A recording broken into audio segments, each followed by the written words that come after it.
আওয়ামী লীগ চলে গিয়েছে, অপরাধ রয়ে গেছে। সবাই বলছে বিএনপি করতেছে, আমি বলছি বিএনপিও করে না, আওয়ামী লীগও করে না, বাংলাদেশের বাংলাদেশিরা করে অপরাধ। মায়ের ছেলে করে, স্ত্রীর স্বামী করে, ছেলের বাবা করে, মেয়ের বাবা করে, জামাইয়ের শ্বশুর করে, ভাতিজার চাচা করে, ভাগিনার মামা করে, মামার ভাগিনা করে। এই দেশে আমরা বাংলাদেশিরা অপরাধী, কোন দল অপরাধী নেই দেশে। এই মানুষগুলো দল করে, এই অপরাধী মানুষগুলো কেউ আওয়ামী লীগ করে, কেউ বিএনপি করে, কেউ কেউ জাতীয় পার্টি করবে, কেউ এনসিপি করবে, কেউ ওই নাগরিক পার্টি নতুন করে একটা পার্টি হয়েছে ওটা করবে।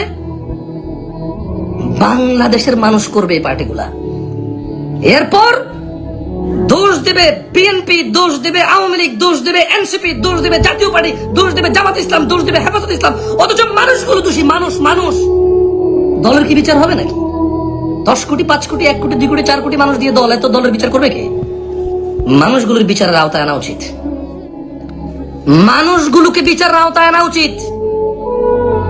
দল নিয়ে কথা বললে দল বলবে যে আমরা ওকে বহিষ্কার করে দিয়েছি।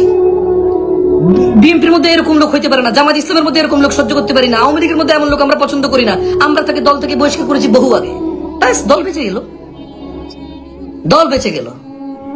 পুলিশ করলে পুলিশ বলবে আমরা তোকে বরখাস্ত করেছি, আর্মি করলে আর্মি আমরা তোকে বরখাস্ত করেছি। জামশেদ মজুমদারের মতো কোন মাদ্রাসায় চাকরি করে যদি হুজুর করে কোনো অন্যায়, মাদ্রাসা বলবে আমরা তো ওনাকে চাকরিচ্যুত করেছি, বহিষ্কার করে দিয়েছি, আপনারা যা বিচার করেন করেন। আমাদের মাদ্রাসার সাথে ওর কোনো সম্পর্ক নাই, আমাদের দলের সাথে ওর কোনো সম্পর্ক নাই, পুলিশের সাথে ওর কোনো সম্পর্ক নাই, আর্মির সাথে ওর কোনো সম্পর্ক নাই, বিএনপির সাথে ওর কোনো সম্পর্ক নাই, মসজিদের সাথে ওর কোনো সম্পর্ক নাই। বলবে প্রতিষ্ঠানের বিচার করবা নাকি তোমরা? প্রতিষ্ঠানের বিচার করতে গেলে তো তোমরা জীবনও পারবা না।